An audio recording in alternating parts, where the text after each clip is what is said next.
ಈ ದೇಶದಲ್ಲಿ ಕೋಮುವಾದದ ಕ್ರೌರ್ಯದ ಕಡೆಗೆ ನ್ಯಾಯಾಧೀಶರನ್ನು ಕೂಡ ಬಿಡೋದಿಲ್ಲ.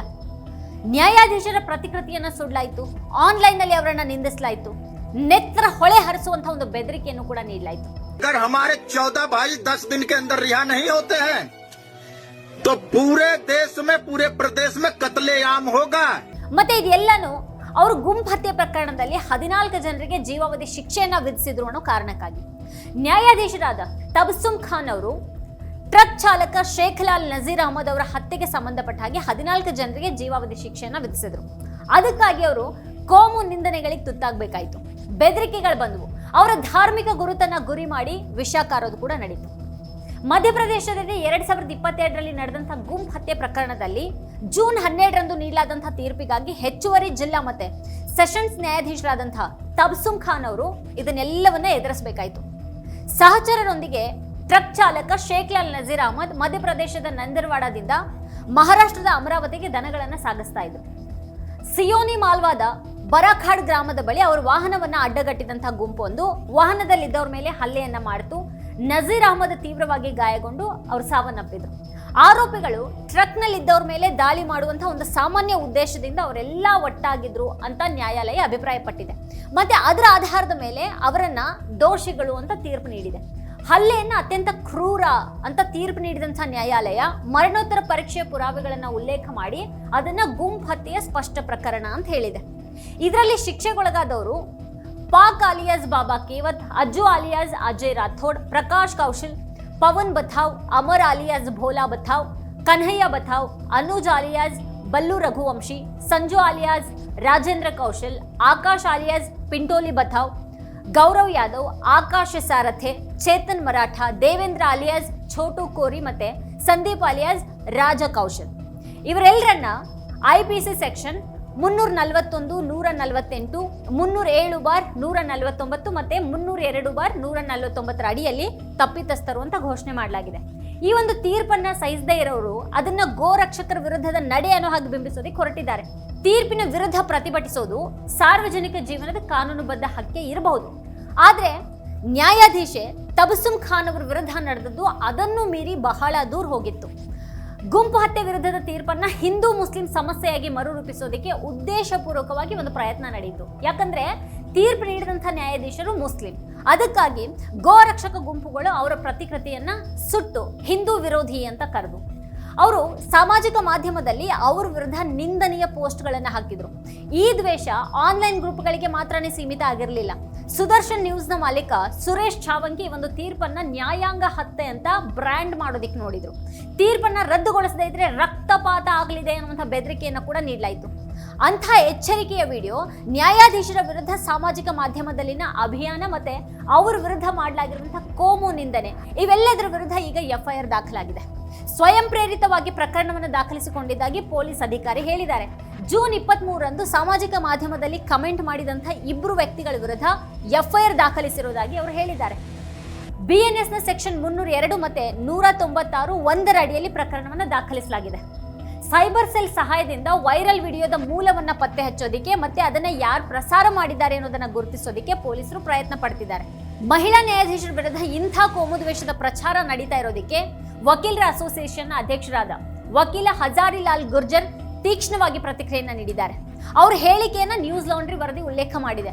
ಮಹಿಳಾ ನ್ಯಾಯಾಧೀಶರಿಗೆ ಪ್ರಾಣ ಬೆದರಿಕೆ ಬರ್ತಾ ಇದ್ದಾಗ ಮತ್ತೆ ಅವ್ರ ಧರ್ಮವನ್ನ ಗುರಿಯಾಗಿಸಿ ಇದೆಲ್ಲ ನಡೀತಾ ಇದ್ದಾಗ ಸ್ವಯಂ ಪ್ರೇರಿತವಾಗಿ ಪ್ರಕರಣವನ್ನ ದಾಖಲಿಸದೇ ಇರೋದನ್ನ ಅವ್ರು ಪ್ರಶ್ನೆ ಮಾಡಿದ್ದಾರೆ. ಹಿಂದೆ ಇಂಥ ಪ್ರಕರಣಗಳಲ್ಲಿ ಸ್ವಯಂ ಪ್ರೇರಿತವಾಗಿ ತನಿಖೆಯನ್ನು ನಡೆಸಲಾಗ್ತಾ ಇತ್ತು. ಆದ್ರೆ ಈಗ ಹೈಕೋರ್ಟ್ ನ್ಯಾಯಾಧೀಶರು ಸುಮ್ಮನೆ ಕೂತ್ಕೊಂಡಿದ್ದಾರೆ ಅಂತ ಅವ್ರು ಹೇಳಿದ್ದಾರೆ. ಒಬ್ಬ ಮಹಿಳೆಯ ವಿರುದ್ಧ ನಿಂದನೆ ನಡೀತಾ ಇದೆ. ಹೈಕೋರ್ಟ್ ಮುಖ್ಯ ನ್ಯಾಯಾಧೀಶರು ಏನ್ ಮಾಡ್ತಾ ಇದ್ದಾರೆ? ಅವರು ನ್ಯಾಯಾಂಗ ನಿಂದನೆಯ ವಿಚಾರಣೆಯನ್ನು ಪ್ರಾರಂಭಿಸಬೇಕಲ್ವಾ ಅಂತ ಅವ್ರು ಕೇಳಿದ್ದಾರೆ. ಈ ಜನರು ಮಾತ್ರ ಅಲ್ಲದೇನೆ ಸುದ್ದಿ ವಾಹಿನಿಗಳ ಕೆಲ ಪತ್ರಕರ್ತರು ಕೂಡ ಈ ಕೋಮು ಅಭಿಯಾನದಲ್ಲಿ ತೊಡಗಿರೋದು ಆಘಾತಕಾರಿ ಅಂತ ಅವರು ಕಳವಳವನ್ನು ವ್ಯಕ್ತಪಡಿಸಿದ್ದಾರೆ. ತೀರ್ಪಿನ ದಿನ ಪರಿಸ್ಥಿತಿ ಕೋಮುವಾದಕ್ಕೆ ತಿರುಗಿತ್ತು ಅಂತ ಗುರ್ಜರ್ ಹೇಳ್ತಾರೆ. ಆ ದಿನ 14 ವ್ಯಕ್ತಿಗಳ ಕುಟುಂಬದವರು ಕೂಡ ನ್ಯಾಯಾಲಯಕ್ಕೆ ಬಂದಿದ್ರು. ತೀರ್ಪಿನ ನಂತರ ಪೊಲೀಸರು ಅವರನ್ನ ಬಂಧಿಸಿ ಕರೆದೊಯ್ಯೋದಕ್ಕೆ ಪ್ರಾರಂಭ ಮಾಡಿದ ತಕ್ಷಣ ಅವ್ರ ಸಂಬಂಧಿಕರು ಪ್ರತಿಭಟಿಸೋದಕ್ಕೆ ಪ್ರಾರಂಭ ಮಾಡಿದ್ರು. ಅವರು ಪೊಲೀಸ್ ವಾಹನದ ಮುಂದೆ ಮಲಗಿದ್ರು. ಅವರನ್ನ ಸ್ಥಳದಿಂದ ಹೊರಹಾಕೋದಕ್ಕೆ ಪೊಲೀಸರಿಗೆ ಕಷ್ಟ ಆಯ್ತು. ಆ ದಿನ ಈ ಇಡೀ ವಿಷಯಕ್ಕೆ ಹಿಂದೂ ಮುಸ್ಲಿಂ ಬಣ್ಣವನ್ನ ಕೊಡಲಾಯಿತು ಅಂತ ಗುರ್ಜರ್ ಹೇಳಿದ್ದಾರೆ. ಈ ವಿವಾದಗಳಿಗೆ ಅಜ್ಞಾನವೇ ಕಾರಣ ಅನ್ನೋದು ಇದನ್ನೆಲ್ಲ ಸೂಕ್ಷ್ಮವಾಗಿ ಗಮನಿಸುವವರ ಅಭಿಪ್ರಾಯ ಆಗಿದೆ. ಜನರು ನ್ಯಾಯಾಲಯದ ಆದೇಶವನ್ನ ಓದಿಲ್ಲ, ಅವರು ವದಂತಿಗಳ ಆಧಾರದ ಮೇಲೆ ಸಮಸ್ಯೆಯನ್ನ ಹೆಚ್ಚು ಮಾಡೋದಕ್ಕೆ ಕಾರಣರಾಗ್ತಾ ಇದ್ದಾರೆ. ಅವರಿಗೆ ಸತ್ಯ ಗೊತ್ತಿರೋದಿಲ್ಲ. ಕಾನೂನು ಪರಿಣಿತರು ಹೇಳೋ ಹಾಗೆ ಯಾರಾದರೂ ತೀರ್ಪು ತಪ್ಪಾಗಿದೆ ಅಂತ ಭಾವಿಸಿದ್ರೆ ಮೇಲ್ಮನವಿಯನ್ನು ಸಲ್ಲಿಸೋದಕ್ಕೆ ಅವರಿಗೆ ಅವಕಾಶ ಇದೆ. ಆದ್ರೆ ಇಲ್ಲಿ ಹಾಗಾದ್ರೆ ಎತ್ತಿ ಕಟ್ಟುವಂತ ಯಾರ್ದೋ ಕೈಗೊಂಬೆಗಳ ಹಾಗೆ ಜನರು ನಡೆದುಕೊಳ್ತಾರೆ, ಮತ್ತೆ ಪರಿಸ್ಥಿತಿ ಹದಗೆಡೋ ಹಾಗಾಗುತ್ತೆ. ಈ ಪ್ರಕರಣದಲ್ಲಿ ಪ್ರತಿಭಟನೆ ಈಗ ಮಧ್ಯಪ್ರದೇಶವನ್ನ ಕೂಡ ಹರಡಿದೆ. ಜೂನ್ 27ರಂದು ಗೋರಕ್ಷಾ ಪರಿಷತ್ತು ಪಂಜಾಬ್ನ ಮೊಹಾಲಿಯ ಪೀರ್ ಮುಚಲ್ಲಾದಲ್ಲಿ 14 ಅಪರಾಧಿಗಳ ಬಿಡುಗಡೆಗೆ ಒತ್ತಾಯ ಮಾಡಿ ಪ್ರತಿಭಟನೆಯನ್ನ ನಡೆಸಿತು. ನ್ಯಾಯಾಧೀಶರಾದ ತಬಸುಮ್ ಖಾನ್ ಅವರ ಪ್ರತಿಕೃತಿಯನ್ನ ಸುಟ್ಟು ಆಕ್ರೋಶವನ್ನ ವ್ಯಕ್ತಪಡಿಸಲಾಯಿತು. ಮತ್ತೆ ಹತ್ಯೆ ಮಾಡಿ ಶಿಕ್ಷೆಗೆ ಗುರಿಯಾದವರನ್ನ ಗೋ ರಕ್ಷಕರು ಅಂತ ಕರೆದು ಅವ್ರ ಬಿಡುಗಡೆಗೆ ಒತ್ತಾಯ ಮಾಡಲಾಯಿತು. ನ್ಯಾಯಾಧೀಶರ ಪ್ರತಿಕೃತಿ ದಹನದ ದೃಶ್ಯಗಳು ಈಗ ಆನ್ಲೈನ್ ನಲ್ಲಿ ಹರಡ್ಕೊಳ್ತಾ ಇವೆ. ಸೋಷಿಯಲ್ ಮೀಡಿಯಾದಲ್ಲಿ ಬೆದರಿಕೆಗಳನ್ನು ಹಾಕಲಾಗ್ತಾ ಇದೆ. ಒಬ್ಬ ನ್ಯಾಯಾಧೀಶರನ್ನ ನಿಂದಿಸಿರೋದಲ್ಲದೇನೆ ರಕ್ತಪಾತದ ಬಗ್ಗೆ ಎಚ್ಚರಿಕೆಯನ್ನ ನೀಡಿದ್ದಾನೆ. ಗೋರಕ್ಷಕರು ಅಂತ ತಮ್ಮನ್ನ ಕರೆದುಕೊಳ್ಳುವಂತ ಹಲವರು ಖಾನ್ ಅವರ ವಿರುದ್ಧ ಪೋಸ್ಟ್ ಅನ್ನ ಹಾಕಿದ್ದಾರೆ. ತೀರ್ಪಿನ ವಿರುದ್ಧ ಘೋಷಣೆಗಳನ್ನ ಕೂಗಿರುವಂತಹ ವಿಡಿಯೋಗಳನ್ನ ಹಾಕಿದ್ದಾರೆ. ನ್ಯಾಯಾಲಯವನ್ನ ಕೂಡ ಹಿಂದೂ ಮುಸ್ಲಿಂ ಅಂತ ತಿರುಚಬಲ್ಲಂತ ಒಂದು ವಿಕೃತ ಸನ್ನಿವೇಶವನ್ನ ನಾವಿವತ್ತು ನೋಡ್ತಾ ಇದ್ದೀವಿ. ಗೋರಕ್ಷಕರು ಅಂತ ತಮ್ಮ ಬಗ್ಗೆ ಹೇಳ್ಕೊಳ್ಳೋರು ಸ್ವತಃ ಮನುಷ್ಯರ ಹತ್ಯೆಗೆ ನಿಲ್ತಾ ಇರೋದು ದೊಡ್ಡ ವಿಪರ್ಯಾಸ ಇದು.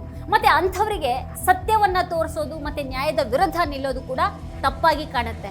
ಯಾಕಂದ್ರೆ ಉನ್ಮಾದಿಗಳಾಗಿ ತಾವು ಮಾಡಿರುವಂತಹ ದುಷ್ಕೃತ್ಯನೇ ಅವರಿಗೆ ಸರಿ ಅಂತ ಅನಿಸ್ತಾ ಇರುತ್ತೆ. ಗೋವಿನ ಹೆಸರಲ್ಲಿ, ಧರ್ಮದ ಹೆಸರಿನಲ್ಲಿ ರಾಜಕೀಯ ಮಾಡ್ತಾ ಇರೋರು ತಂದಿಟ್ಟಿರುವಂತಹ ಘೋರ ಪರಿಸ್ಥಿತಿ ಇದಾಗಿದೆ. ಆದ್ರೆ ಜಿಲ್ಲಾ ನ್ಯಾಯಾಲಯದ ಮಹಿಳಾ ನ್ಯಾಯಾಧೀಶರೊಬ್ಬರ ವಿರುದ್ಧ ಇಂತಹ ದುಷ್ಟ ನಡೆ ಕಾಣ್ತಾ ಇರುವಾಗ ಹೈಕೋರ್ಟ್ ಏನ್ ಮಾಡ್ತಾ ಇದೆ?